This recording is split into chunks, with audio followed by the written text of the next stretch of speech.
Hello friends, welcome to the TechListen channel. So friends, today I will talk about ONDA GeForce RTX 3060 Ti with GDDR6X memory and white PCB.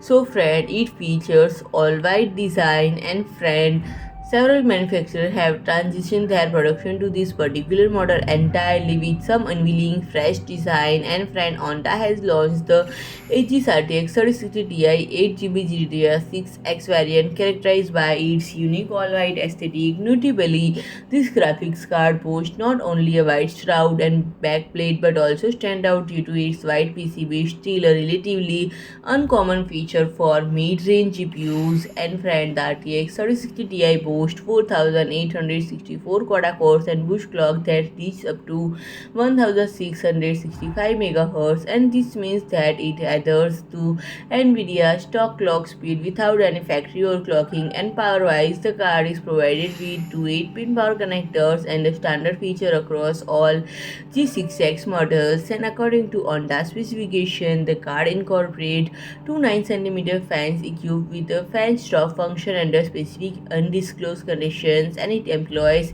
5 heat pipes and a cooler constructed from anodized aluminum. And friend, if you like my video, please do like, share and comment, and don't forget to subscribe my channel and press the bell icon.